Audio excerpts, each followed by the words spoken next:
오늘도 이 수요 저녁 예배 시간 하나님의 면전에서 내려 사모하는 모든 이들에게 주께서 크신 은혜를 더해 주시기를 축복합니다.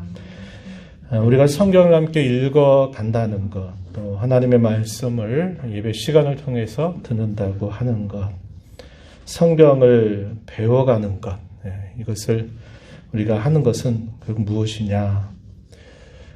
옛적에 있었던 그 말씀, 옛적에 하셨던 그 말씀, 또 옛적에 행하셨던 그 하나님의 일하심, 그것을 우리가 보면서 오늘을 살아가는 저와 여러분에게 어제나 오늘이나 영원히 변함이 없으신 그 주님의 말씀, 그리고 주님의 행하심, 또 주님께서 하신 일들 속에서 드러내시는 그분의 성품을 우리가 그대로 살펴보면서 오늘도 우리가 그런 하나님을 어떻게 섬겨가야 될까를 배우기 위해서입니다. 그리고 그 들은 말씀 따라 살기 위해서 우리가 끊임없이 성경을 읽어갑니다. 그래서 성경을 읽어갈 때 우리 1차적인 순서는 본문 속에서 어떤 말씀이 있었는지, 또 어떤 일과 사건이 있었는지를 우리가 먼저 잘 살피는 것이 필요하고, 옛적에 이렇게 행하셨던 하나님, 말씀하셨던 하나님이 오늘도 여전히 동일하게 우리가 살아가는 오늘 속에서 하나님 여전히 말씀하시고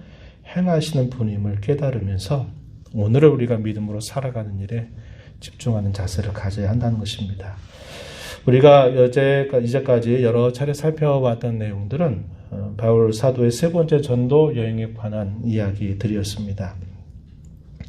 오늘 우리가 읽은 부분은 10절부터 14절까지 읽었지만 오늘 우리가 살피고자 하는 내용은 21장 1절부터 26절까지 내용입니다. 오늘 우리가 읽어가는 내용을 간략하게 소개를 해드리면 이런 내용입니다. 세 번째 전도 여행을 마쳐가면서 밀레도라고 하는 섬에서 에베소 교회 장로들을 사도가 초청을 해서 그곳에서 간곡한 당부를 그들에게 전하고 난 다음 이제 바울 사도는 배를 타고서 몇몇 지역들을 거쳐서 마침내 예루살렘으로 향하게 됩니다.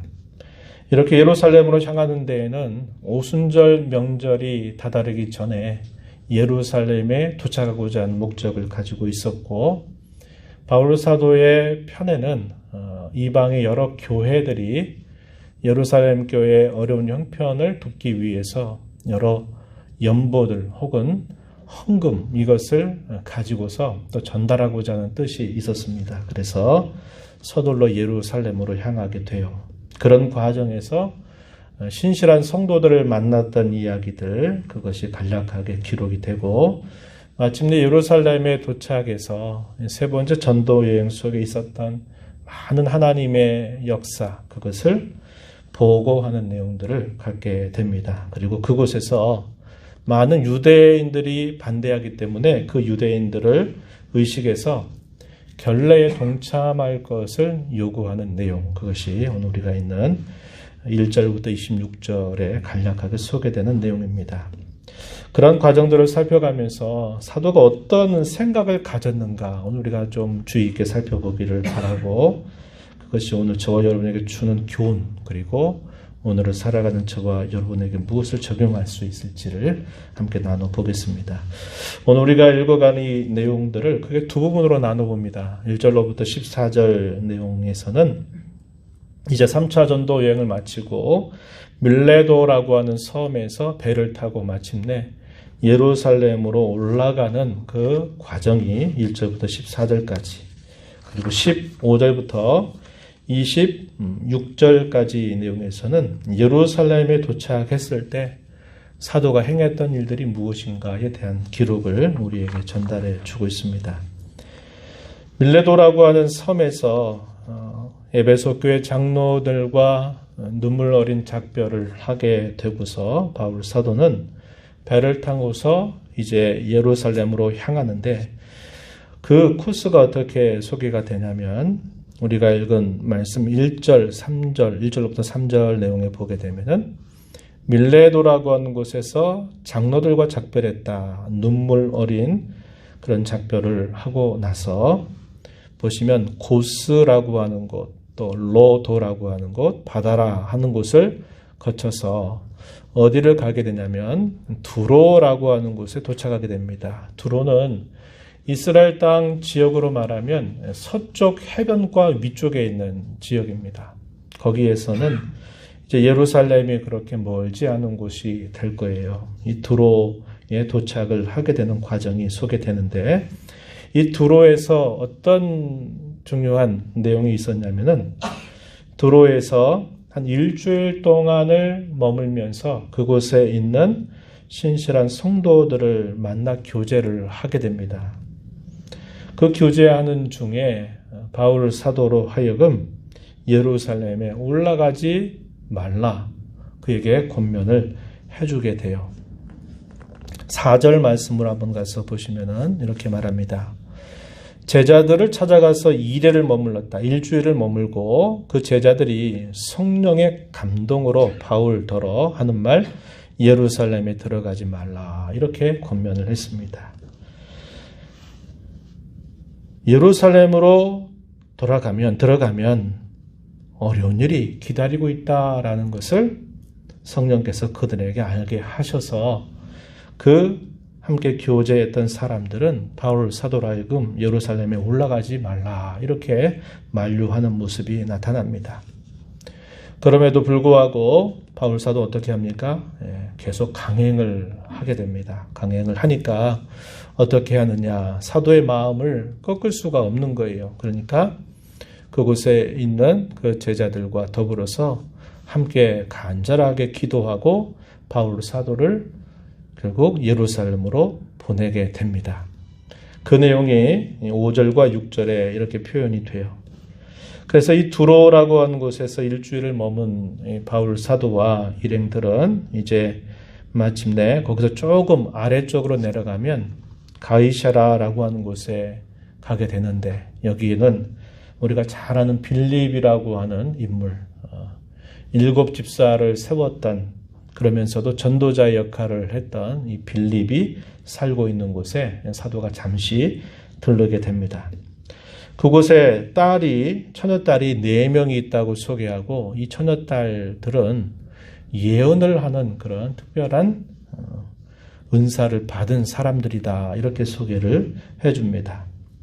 또 그곳에 이 가이사라에 있을 동안에 또 어떤 일이 있게 되냐면, 아가보라고 하는 사람이 유대로부터 그곳으로 찾아왔어요. 찾아와서 그가 또 무슨 일을 하냐면, 바울 사도 당신이 예루살렘으로 올라가게 되면 이런 일이 있을 것이다 라는 사실을 분명하게 보여주는데, 특별한 게 뭐냐면 행동을 통해서 이런 일이 닥치게 될 것이다 라는 것을 소개해주고 있다는 겁니다. 아가보라고 하는 인물은 이 사도행전에 처음 소개되는 인물은 아니에요. 사도행전 11장 28절 보게 되면 큰 흉년이 들게 된다라고 하는 예언을 또 했던 인물이기도 합니다. 그리고 시간이 많이 흘렀어요. 그리고 나서 또다시 바울 사도가 있는 이 가이사라 지역으로 일부러 찾아오더니 바울 사도로 하여금 예루살렘에 올라가면 이런 큰 시련이 닥치게 될 것이다 라는 것을 보여주는 것입니다. 우리가 있는 본문으로 한번 가셔서 보시면은 11절로 한번 가서 보시기 바랍니다. 이 아가보가 어떻게 했냐면 바울의 띠를 가져다가 자기의 수족을 묶었다고 말하죠. 잡아매고 말합니다. 성령이 말씀하시되 예루살렘에서 유대인들이 이같이 이 띠 임자 바울 사도를 말하죠. 결박하여 이방인의 손에 넘겨줄 것이다. 행위를 동반해서 분명하게 어떤 일이 있게 될 것을 예언을 해준 이야기입니다. 그 말을 듣고 있었던 그 주위에 있는 모든 사람들은 바울에게 뭐라고 말할 거야? 지금은 예루살렘으로 올라갈 때가 아니다. 올라가지 말아라. 또 한 번 만류를 하게 됩니다. 그때 바울 사도가 어떻게 말합니까? 우리가 읽었던 말씀에 표현이 되어 있죠. 13절, 14절 보면은 바울 사도가 한 말. 여러분이 어찌하여 울어 내 마음을 상하게 하느냐. 나는 주 예수의 이름을 위하여 결박당할 뿐 아니라 예루살렘에서 죽을 것도 각오하였다라고 결연한 의지를 거기에 모여있는 많은 동역자들에게 이야기를 하게 됩니다. 그러면서 그의 결혼한 의지를 역시 봤던 그 가이사랴에 있었던 많은 신실한 사람들 또한 바울을 막지 못하고 다만 어떻게 기도를 하냐면 14절 읽었던 말씀에 보니까 우리가 주의 뜻대로 이루어지이다. 이렇게 기도를 하고서는 마침내 사도를 예루살렘으로 보내게 된 것입니다. 우리가 여기서 이제 좀 잘 생각해 봐야 될 것이 뭐냐면 우리가 계속 살펴오는 것처럼 바울 사도가 예루살렘으로 올라간 것에 대해서 곁에 있는 일행들도 만류하고 또 그를 만났던 많은 신실한 사람들이 사도를 만류합니다. 예루살렘에 가면 이런 일이 있으니 올라가지 말아라 몇 차례나 그런 만류를 하게 된다는 겁니다. 그럴 때 이제 우리가 어떤 오해를 할 수 있냐면 그럼 하나님의 뜻이 과연 무엇이었을까 하는 것에 대해서 우리는 생각을 해봐야 하는 겁니다. 무엇이 하나님의 뜻이었을까요? 바울 사도가 예루살렘으로 올라가는 것이 하나님의 뜻이었을까? 아니면 많은 주변에 있는 사람들, 심지어 예언자까지 와서 예루살렘에 올라가면 이런 일이 기다리고 있다고 했던 것을 보여주고 들려줬던 그들의 말을 듣는 것이 하나님의 뜻인가? 우리가 이런 생각을 해봐야 한다 이 말입니다. 우리가 읽었던 4절에서 그렇게 말하죠. 성령의 감동으로 바울더러 예루살렘에 들어가지 말라. 이미 두로라고 한 곳에 있을 때 그런 말을 들었죠. 여기 14절에서도 또 뭐라고 표현했어요?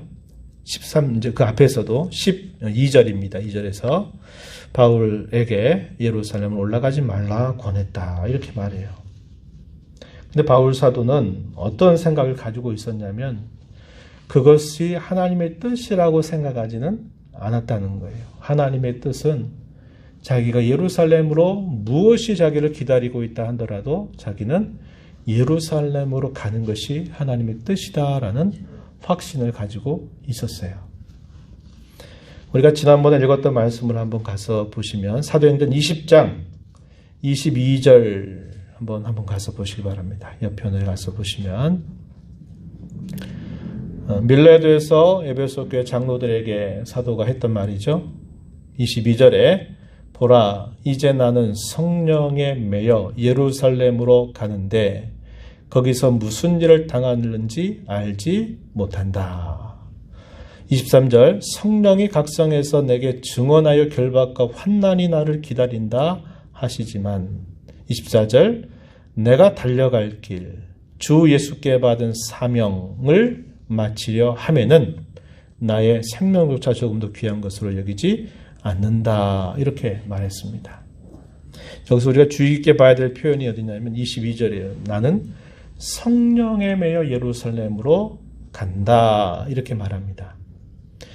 그럼 바울 사도는 어떤 확신이 있었냐면 내가 예루살렘으로 올라가는 것이야말로 이것이 하나님의 뜻이다. 하나님이 바라시는 것이다. 이런 확신을 가지고 있었고 여기 이 밀레도라고 하는 곳에서도 그렇고 또 이제 예루살렘으로 가까이 다가가는 두로라고 하는 지역 그리고 가이사랴라고 하는 지역에 있을 때 많은 사람들이 이런 일이 예루살렘에 가면 있다고 말했고 주변에 있는 곁에 있어서 교제하는 사람들은 지금은 때가 아니라고 지금 올라가지 말아야 된다고 만류했던 것을 사도는 어떻게 받아들였느냐. 그것이 하나님이 기뻐하시는 뜻이 아니라 자기의 마음을 준비시키시는 그런 과정으로 사도는 이해했다라고 하는 겁니다.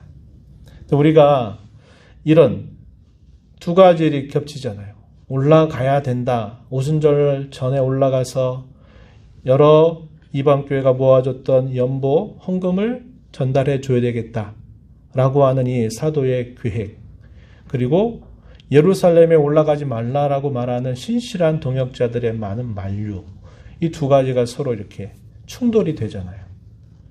그럴 때 얼마든지 이건 지금은 때가 아니구나. 지금은 때가 아니니까 더 기다렸다가 가야 되겠다라고 얼마든지 판단할 수가 있는데 사도는 그걸 그렇게 본 게 아니고 자기가 예루살렘으로 가는 것이 하나님의 뜻이다라고 하는 확신을 가지고 있었고 예루살렘에 갔을 때 이런 많은 시련과 어려움이 기다리고 있다고 하는 것을 하나의 과정으로 여기고 그는 마음을 더욱더 굳게 먹고 예루살렘으로 강행해서 전진해 가는 모습을 보였다고 하는 겁니다. 우리가 살아가면서 하나님의 뜻이 무엇인가를 찾는 일이 참 중요한 일임에도 불구하고 우리가 그 일들을 결정할 때 과연 뭐가 하나님이 정말 원하시는 걸까라는 것을 생각할 때는 굉장히 그것이 쉽지 않아요. 바울 사도의 경우에도 이렇게 분명히 두 가지가 서로 대립이 되고 있잖아요. 그랬을 때 그럼 내가 올라가야 된단 말인가 아니면 내가 올라가지 말아야 한단 말인가 하는 이런 많은 이 두 가지 충돌되는 생각 속에서 고민이 될 법도 했는데 그는 확고하게 자신은 무조건 예루살렘으로 가는 것이다 말하는 겁니다. 이것이 자기 고집이 아니라 이것이 성령의 뜻이다라고 그는 확신을 가지고 계속적으로 만류를 이겨내면서까지 예루살렘으로 가고자 했던 것이라는 겁니다. 그래서 우리가 하나님의 뜻이 뭔가를 찾아내고 분별하는 일들이 그저 단순하게 이렇게 쉽게 찾지 못할 때가 많이 있다는 거예요. 우리가 예전에도 그런 말씀을 살펴봤지만 예를 들어 성경에서 무엇을 하라, 하지 말아라 하는 이 말씀에 관해서는 선명해요. 십계명의 기준을 통해서 하나님 이렇게 하라고 하신 것은 하면 되고 하지 말라 그런 것에 대해서는 하지 않으면 될 일이에요. 그런데 이렇게 해야 될까 저렇게 해야 될까 선택의 여러 갈림길 앞에서 어떻게 가는 것이 하나님이 더 기뻐하시는 것일까를 할 때는 항상 분별력을 갖춰야 한다는 겁니다. 분별력. 그것을 우리가 잘 생각을 해서 가는 것이 대단히 중요하다. 우리는 이 하나의 이야기를 통해서 이것을 생각해 보게 돼요. 동료들은 어떻게 하느냐? 주께서 기뻐하신 대로 이루어지게 해달라고 기도를 하고서는 마침내 바울 사도와 작별의 인사를 하게 되고 바울과 이제 일행들은 함께 동행하는 사람들은 마침내 예루살렘으로 올라오게 됩니다. 예루살렘에 올라왔을 때는 그가 세웠던 계획대로 오순절이라고 하는 명절 전에 그곳에 도착을 했을 것입니다. 이 가이사라에서 몇몇 사람들이 바울과 함께 동행을 했습니다. 어려움과 시련이 기다리고 있다고 하는 말을 듣고서는 예루살렘에 함께 올라간 제자들이 있었고요. 구브로라고 하는 섬에서 헬라파 유대인으로 추정이 되는 나손이라고 하는 사람을 데리고서 예루살렘으로 가게 됩니다. 예루살렘에 있었던 많은 형제들은 이 바울 사도가 온 것을 기쁨으로 환영을 해줍니다. 그리고 그 순간 이방교회에서 모았던 연보 혹은 헌금을 이 예루살렘 교회에 전달을 했을 것입니다. 그리고서는 세 번째 전도 여행 속에 갔던 많은 이야기들, 수많은 이야기들 속에서 하나님이 어떻게 이 구원의 손길을 이방인들에게 펼쳐 가셨는가, 또 그곳에 있는 여러 교회들에 관한 이야기들을 이 예루살렘에 있는 지도자들에게 자세하게 이야기를 했을 것입니다. 19절 말씀을 한번 가서 보면은 이렇게 말합니다. 바울이 무난하고 하나님이 자기의 사역으로 말미암아 이방 가운데서 하신 일을 낱낱이 말했다. 이 말은 전도 여행 중에 있었던 여러 가지 많은 이야기들을 자세하게 예루살렘 교회 지도자들에게 그것을 소개했다고 말하는 겁니다. 그 말을 들었던 사람들의 반응이 어떻게 나타났을까요? 하나님께 영광을 돌렸다라고 이야기합니다. 20절 앞부분에 보면은 하나님이 일하시는 것을 보고서 하나님이 그렇게 하셨군요 라고 사람들이 인정하면서 그 모든 영광을 하나님께 돌리게 됩니다. 이것이 모든 간증이나 모든 이야기, 사람 모든 삶에 대한 우리의 모든 이야기들을 나누었을 때 결국 나타나게 해야 할 가장 궁극적인 목적이에요. 그게 뭐냐면 곧 하나님의 영광이다 이 말입니다.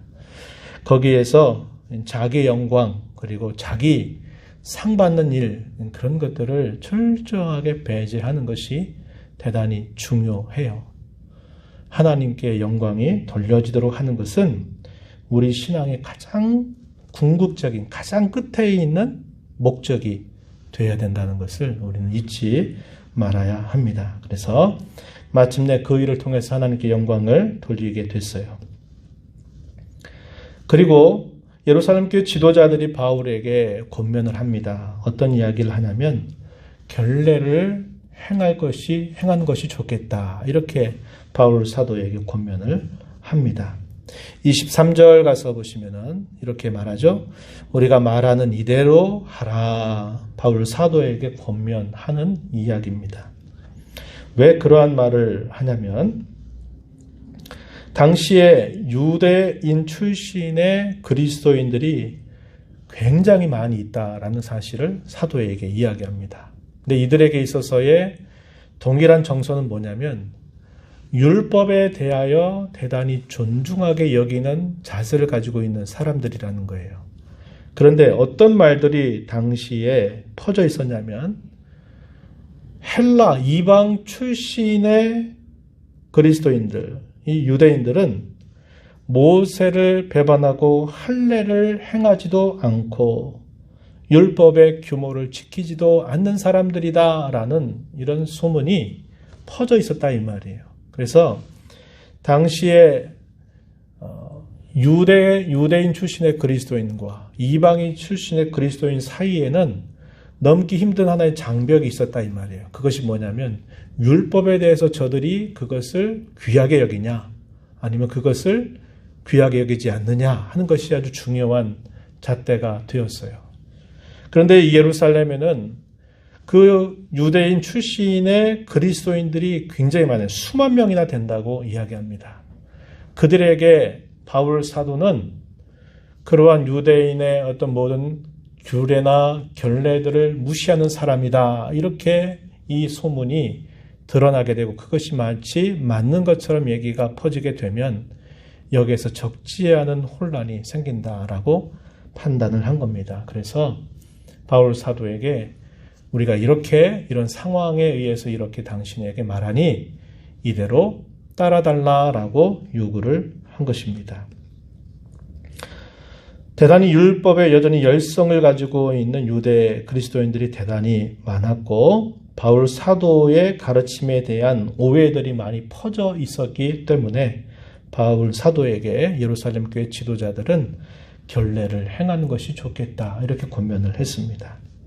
그래서 이렇게 결례를 행하게 이 결례가 뭐냐면 우리말로는 결례라고 되어 있는데 실제로 여기다가 어떤 말을 하나 집어넣으면 이해가 좋으냐면 정결례라고 표현하면 돼요. 정자를 하나 집어넣어 주면은 이해하기가 훨씬 좋습니다.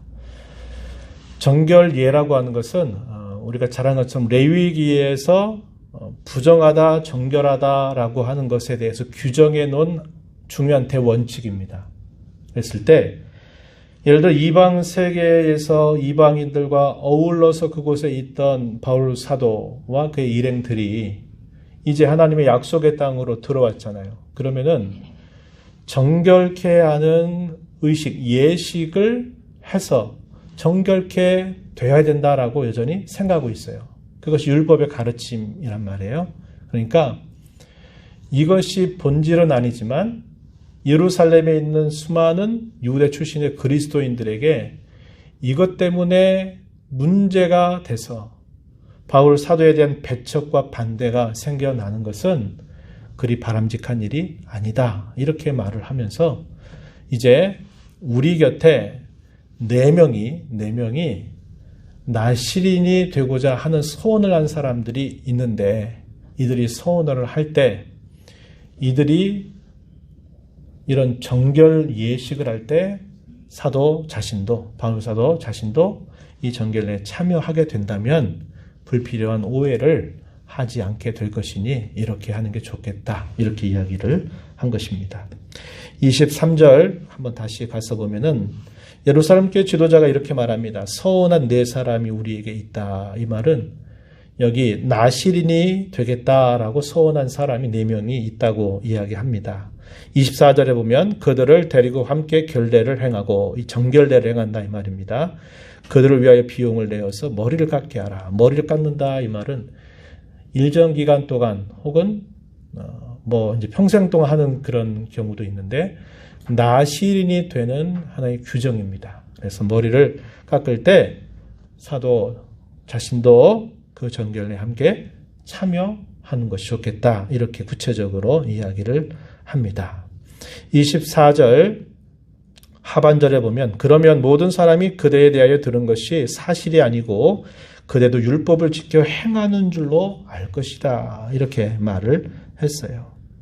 그리고서는 옛적에 사도행전 15장에서 결정했던 구원은 오직 믿음으로 말미암아 받는다라는 사실을 확증하면서 그러나 이방인 출신의 그리스도인들에게도 이런 면들, 목베어 죽인 것, 음행이나 이런 것들에 대해서는 또 피채 먹는 것 이런 것들은 하지 말게 하자라고 하는 예루살렘 공의회의 결정 문서를 다시 한번 소개해 줍니다. 25절에 그게 소개가 되고요. 이 말을 들었던 바울 사도는 어떻게 합니까? 그들의 말을 그대로 받아들여서 이런 정결 예식에 참여를 하게 됩니다. 26절 보면 바울이 이 사람들을 데리고 이튿날 그들과 함께 결례를 행하고 성전에 들어가서 각 사람을 위하여 제사 드릴 때까지 결례 기간 일주일입니다. 이 기간이 만개된 것을 신고했다. 그래서 불필요한 충돌을 막는 일에 그가 합당한 줄로 여기면서 동참하게 되는 모습이 표현이 됩니다. 우리가 전에도 살폈던 것처럼 바울 사도가 늘 복음을 전하면서 가졌던 그의 태도에 관해서는 우리가 전에 한번 소개했던 말씀처럼 고린도전서 9장 19절 이하로부터 23절에서 사도가 잘 소개했습니다. 어떤 내용이었냐면 이렇게 그가 말했어요. 내가 모든 사람에게 대하여 나는 자유롭다. 하지만 나는 스스로 모든 사람에게 나는 종이 되고자 한다. 이렇게 말합니다. 그러면 종이 되고자 하는 그 목적은 내가 더 많은 사람을 구원하기 위한 목적이다. 이렇게 소개를 합니다. 그러면서 유대인들에게는 내가 유대인들과 같은 태도로 그들을 만나고 율법 아래 있는 자들에게는 율법 아래 있는 자들처럼 만나고 율법이 없는 자들에게는 율법이 없는 자들에게 그러한 모습으로 그들에게 만나서 복음 전해서 그들로 구원받게 한다라고 이야기하고 약한 자들에 대해서는 내가 약한 자와 같이 된 것도 역시 그 약한 사람들도 구원하기 위한 목적이다라고 말하면서 그가 뭐라고 말하냐면 내가 여러 사람에게 여러 모습이 된 것은 어떻게 해서든지 몇 사람이라도 구원하고자 하는 목적이 있다. 이렇게 사도가 이야기한 겁니다. 그래서 복음을 전하고 그 복음을 받는 데 있어서 불필요한 장애가 되는 것들에 대해서는 자유롭게 그것을 사용하기도 하고 사용하지도 않고 그런 모습을 취하기도 하고 취하지도 않는 그런 태도를 사도가 늘 취하다는 겁니다. 그것은 본질이 아니라 그것은 이럴 수도 있고 저럴 수도 있는 문제다라고 여겼기 때문에 그러하다는 것입니다. 그래서 바울 사도는 그런 원리를 따라서 예루살렘 교회 지도자들이 그에게 권면했던 그 말을 그대로 받아들이고서는 그러한 결례를 동참하게 되는 모습이 표현이 되어 있습니다. 이것이 오늘 우리가 있는 1절에서부터 26절까지의 이야기입니다. 예루살렘으로 향해 오는 과정, 그리고 예루살렘에 왔을 때 그가 행했던 일들에 대한 기록을 우리에게 전달해 주어요. 우리가 이 말씀을 통해서 바울 사도가 어떤 자세를 가졌는가 하는 것을 우리가 다시 생각해 볼 수 있겠는데 그는 이렇게 한 겁니다. 주님의 뜻을 항상 앞세웠어요. 그리고 그 주님의 뜻에 대하여서 그는 변함이 없는, 흔들림이 없는 그런 자세를 가지고 계속적으로 한 걸음 한 걸음 전진해 나가는 자세를 가졌다. 이것을 오늘 우리가 이 말씀을 통해서 확인하게 되는 것입니다. 이러할 때 우리도 역시 마찬가지입니다. 오늘을 살아가는 저와 여러분에게 우리 하나님이 원하시는 삶이 뭘까요? 그것은 바로 그와 같습니다. 주님의 뜻이 무엇인가를 잘 찾아내서 그 뜻에 따라서 흔들림이 없는 신앙으로 하나님을 섬겨가기를 오늘 저와 여러분에게도 원하고 계신다 하는 것입니다. 그럴 때 우리가 기억해야 될 것이 있어요. 뭐냐면 우리에게 그러한 것을 요구하시는 주님이 누구이신가 하는 것을 우리는 끊임없이 점검해야만 합니다. 주님은 우리를 지으신 분이시죠. 주님은 우리를 죄와 파멸로부터 형벌로부터 우리를 구원해 주신 분이십니다. 또한 그분은 우리의 인생의 주권자가 되시는 분이십니다. 그러한 주님이 옛적에 바울을 그렇게 불러서 그를 향해서 이끌어 가셨던 것처럼 오늘 저와 여러분도 그렇게 주님은 이끌어 가기를 바라고 계십니다. 인생의 주권자가 되신다. 이 말을 우리가 흔히 많이 사용하는 표현이 있죠. 생사화복을 주관하신다. 이런 표현을 우리가 많이 사용합니다. 사람이 살고 죽는 것, 화를 입고 복을 받는 것, 이 모든 것들의 주관자가 바로 우리 주님이시다라는 사실을 우리가 늘 인정하는 것, 그것이 주님이 우리의 주권을 가지고 계신, 우리에게 주권을 가지고 계신 분이다라는 말의 뜻이 될 겁니다. 우리가 잘 아는 욥기서에서 욥은 욥기서 1장과 2장에서 그가 갑작스럽게 당했던 큰 고난, 재앙 같은 그 어려움 속에서 그는 이 두 가지를 고백했어요. 처음에 했던 그의 고백은 뭐였냐면 우리가 지난 몇 주간에도 살펴봤지만은 우리 하나님은 주시기도 하시는 분이시고 우리 하나님은 취하시기도 하시는 분이시다. 이렇게 고백했던 내용이죠. 주시기도 하시고 취하기도 하실 권리를 가지고 계신 분이다. 그러면서 입술로 하나님 앞에 범죄하지 않게 됩니다. 더 큰 재난이 욥에게 닥쳤을 때 욥은 이렇게 또 말합니다. 하나님 우리에게 복을 주실 수 있는 권리도 가지신 분이시요 우리에게 화를 주실 수 있는 권리도 가지고 계신 분이시다. 이렇게 말합니다. 욥의 아내가 당신이 이런 정도로 큰 일을 당했다면 당신도 하나님을 저주하고 돌아서라. 나 같으면 그렇게 하겠다라고 욥에게 막 촉구했을 때 모른 소리 하지 말아라. 하나님 우리에게 복을 주신다면 그분이 우리에게 화를 주실 수도 있는 분이다. 그렇게 말하면서 역시 입술로 범죄하지 않았습니다. 그것이 결국 뭐냐? 사람이 살고 죽고 하는 문제. 우리에게 무엇인가를 주셨다가 그것을 때가 됐을 때 그분이 주권적으로 취해 가실 수도 있다고 하는 것. 그분이 우리에게 소위 우리가 좋은 것들을 주시기도 하셨다가 때로 그것을 거두어 가실 수도 있다는 것을 욥은 그의 고난 속에서 고백을 했던 겁니다. 이러한 주님에 대한 고백은 우리의 머리로만이 아니라 우리의 가슴으로 또 우리의 가슴에서 우리의 손과 발로 잘 드러나는 일에 우리가 항상 우리 자신을 살피는 자세를 가져야 한다는 겁니다. 명목상 주님 이렇게 하면서 실질적으로는 내 하고 싶은 대로 다 하는 것은 바람직한 신앙의 자세가 아닌 것이죠. 우리를 지으신 분, 우리를 구원하신 분, 우리의 삶의 주권자가 되신 그분이 우리에게 요구하시는 것은 그분의 뜻을 항상 먼저 구하고 그 구한 뜻에 대해서는 흔들림이 없이 앞을 향해서 나아가라고 우리에게 요구하고 있다고 하는 것입니다. 하나님의 뜻 구하는 것, 아까 잠깐 그 이야기 나눴죠.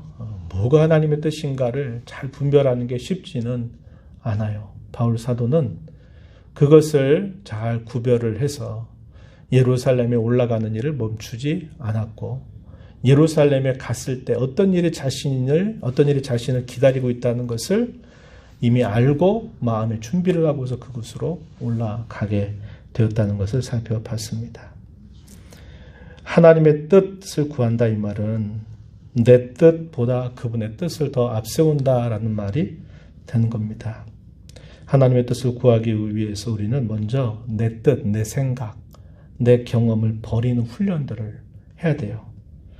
그리고 신앙에 있어서 누가 중심인가라고 말할 때 많은 믿는 사람들이 내가 여전히 중심이 돼서 그렇게 신앙생활하는 사람들이 참 많아요. 근데 하나님의 뜻을 앞세운다 이 말은 나를 중심한 신앙이 아니고 누구를 중심한 신앙일까요?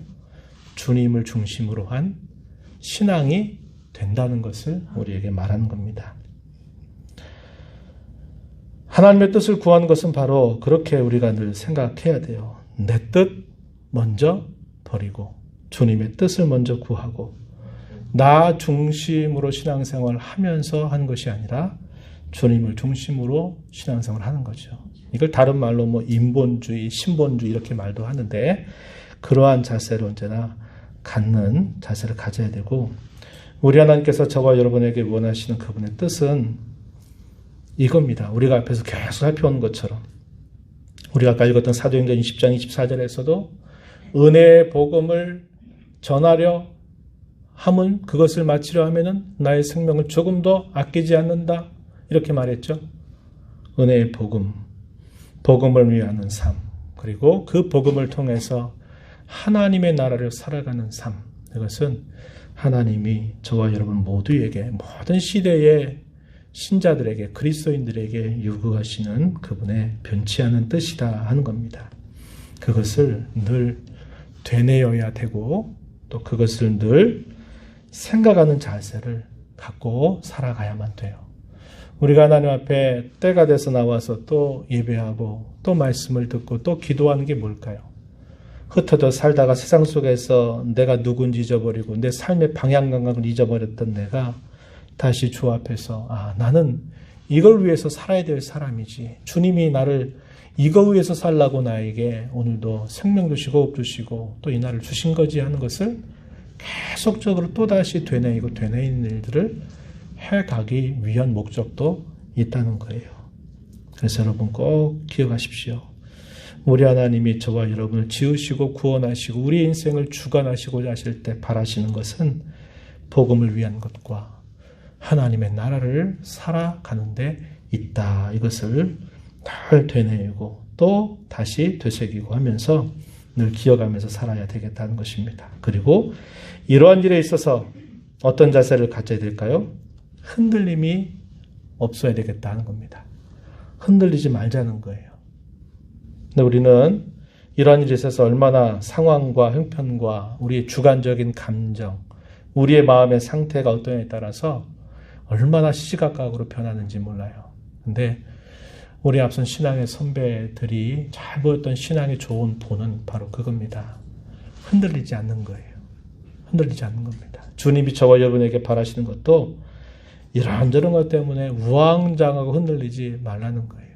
흔들림 없이 앞을 향해서 전진해가는 그런 삶을 우리가 늘 살아가야 한다고 하는 겁니다. 그것이 저와 여러분을 구원하신 하나님의 목적, 저와 여러분에게 기대하시는 우리 주님의 뜻인 줄 알고 날마다 기도하고 요지부동한 신앙생활, 흔들림이 없는 신앙생활, 뒤로 물러서는 신앙이 아니라 앞을 향해서 전진하고 타협하는 신앙이 아니라 오직 주님 기뻐하시는 그 길을 향해서 가림없이 한 마음으로 끝까지 나아가는 그런 신앙이 되어야 하겠습니다. 이런 하나님의 은혜를 구하면서 함께 이 귀한 신앙의 걸음을 걸어가는 모두가 되기를 축복합니다.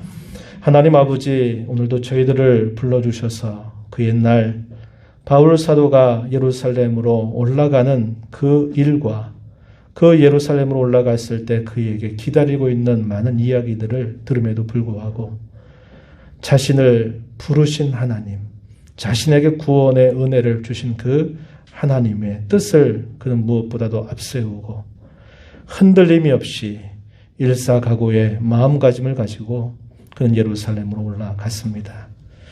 오늘 저희들을 구원해 주신 하나님, 우리 인생의 주권자가 되신 하나님도 여전히 오늘 저희들에게 그 삶을 요구하고 계심을 잘 알게 하여 주셔서 내 뜻 버리고 하나님의 뜻을 먼저 구하는 신앙이 되게 하시고 나 중심의 신앙이 아니라 주님 중심의 신앙으로 늘 변모하게 하시고 주님의 뜻을 향해서는 뒤로 물러서거나 우왕좌왕하거나 또 타협하는 그런 자세가 아니라 흔들림이 없는 그런 신앙의 자세를 가지고 전진해 가도록 저희들을 인도하여 주옵소서. 예수님 이름으로 기도하옵나이다. 아멘.